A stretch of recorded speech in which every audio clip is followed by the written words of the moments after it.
या पालिका अधिकाऱ्यांचं करायचं काय? खाली डोकं वर पाय, या पालिका अधिकाऱ्यांचं करायचं काय? खाली डोकं वर पाय. येळूरकरांच्या आरोग्याची खेळ बंद करा. नालेसफाई तात्काळ करा, येळूरकरांच्या आरोग्याची खेळ बंद करा. नालेसफाई तात्काळ करा, येळूरकरांच्या आरोग्याची खेळ बंद करा. नालेसफाई तात्काळ करा, येळूरकरांच्या आरोग्याची खेळ बंद करा. नालेसफाई तात्काळ करा. या पालिका अधिकाऱ्यांचं करायचं काय? खाली डोकं वर पाय, या पालिका अधिकाऱ्यांचं करायचं काय? खाली डोकं वर पाय. नाले तुंबले, प्रशासन झोपले, नाले तुंबले, प्रशासन झोपले, नाले तुंबले. प्रशासन आहे तर कुठल्याही प्रकारची साफसफाई तर आम्हाला दिसली नाहीये. पण पालिकेने सांगितले, वारंवार सांगतोय की आम्ही दरवेळेस आम्ही साफ करतो, आम्ही पत्रव्यवहार करतो.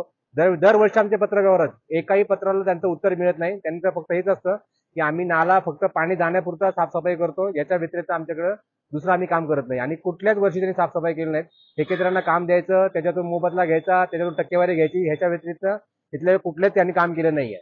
आणि कॉर्पोरेटर असतील काय असतील त्यांचं लक्ष नाहीये. त्याच्यासाठी आम्हाला हे आंदोलन करावं लागतं. प्रत्येक वेळेस फक्त मनसेच आंदोलन करते हे दिसतं, लोकांना आमचं काम दिसत नाहीये. आज नाल्यामध्ये उतरून आम्ही तुम्हाला सगळं दाखवलेलं आहे यांचा कारभार. तर लोकांनी विचार करावा यापुढे काय करायचं.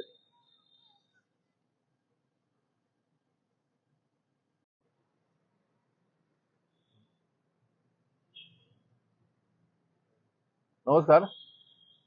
नेरूळ सेक्टर 19 सिवुड्स पूर्व येथे महाराष्ट्र नवनिर्माण सेनेतर्फे आज नाल्यामध्ये उतरून आंदोलन करण्यात आलेलं आहे आणि नवी मुंबई महानगरपालिकेचा निषेध करण्यात आलेला आहे. नवी मुंबई महानगरपालिकेच्या महापौर सन्माननीय सुजाता पाटील आणि तसेच नवी मुंबई महानगरपालिकेचे आयुक्त कैलासजी शिंदे यांनी काही दिवसापूर्वी दावा केला होता की 70% जास्त नालेसफाई झालेली आहे. प्रत्यक्षात जर आम्ही आता खाली उतरून आंदोलन केलेलं आहे, या नेरूळ सेक्टर 19 मधील जो एवढा मोठा नाला आहे की त्या नाल्यामध्ये आम्ही एक काठी घुसवली आणि त्या काठीमध्ये घुसवल्यानंतर आम्हाला तिथून दिसलं साधारणतः 4 फुटाचा गाळ तिथे आहे आणि त्या नाल्यामधून जाणारे 5 मोठे आउटलेट आहेत, तिथून सांडपाणी जातं. पण त्या 5 आउटलेट पैकी 4 आउटलेट पूर्णपणे बंद आहेत. फक्त एकाच आउटलेट मधून पाणी जातं. एवढा मोठा प्रचंड गाळ इथे साठलेला आहे आणि इकडे महानगरपालिकेचं पूर्ण दुर्लक्ष आहे. इथे कोणत्याही प्रकारची नाली सफाई झालेली नाही. तर आम्हाला आमचा ह्या माध्यमातून महानगरपालिकेला सवाल आहे की नालेसफाई फक्त काय कागदावर झालेली आहे का? की नालेसफाई फक्त टेंडर पुरती झालेली आहे का? की नालेसफाई फक्त महानगरपालिकेचे पैसे कंत्राटदारांना वर्ग करण्यापुरती झालेली आहे का? याचं उत्तर आम्हाला महानगरपालिकेने द्यावं. या बाबतीत आम्ही मनसेचे स्थानिक विभागाध्यक्ष उमेश गायकवाड यांनी वारंवार पत्रव्यवहार केला आहे, पण त्याला महानगरपालिकेने कोणतीही दाद दिलेली नाही. त्यामुळे मनसेला आज इथे आंदोलनाचं हत्यार उपसावं लागलेलं आहे.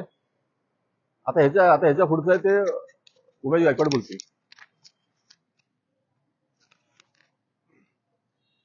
आता या ठिकाणी नाल्याची साफसफाई आपण पाहिली असेल तर कुठल्याही प्रकारची साफसफाई झालेली नाहीये. महापौर मॅडम असतील, सभागृह नेते असतील, आयुक्त यांनी पाहणी केली. पाहणीच्या दरम्यान त्यांनी सांगितलं की 70% नाले साफसफाई झालेली आहे. पण 70% नाही, 10% पण नाले साफसफाई झालेली नाहीये. आम्ही आता पूर्ण व्हिडिओ पण दाखवलेला आहे. व्हिडिओच्या माध्यमातून कुठल्याही प्रकारची साफसफाई झालेली नाहीये. त्याचे आउटलेटचे 4 ते 5 दरवाजे आहेत. त्या 5 दरवाजामधून एकच दरवाजा चालू आहे. बाकीचे 4ही दरवाजे पूर्ण त्या गाळाने खचाखच भरलेले आहेत. आणि कुठल्याही प्रकारचा आजपर्यंत माझ्या मते जो जेव्हा नाला तयार झालेला आहे ते आजपर्यंत कुठल्याही प्रकारचा नाल्यातून गाळ काढण्यात आलेला नाहीये.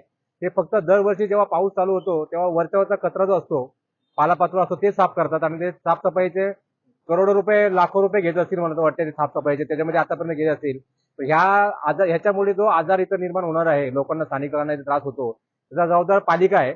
आणि काय आता त्यांनी सांगितल्याप्रमाणे की आम्ही पूर्ण नाला साफ केलाय, तर आम्हाला तर दिसलं नाहीये. त्यासाठी आम्ही दुर्बीण आणलेली आहे.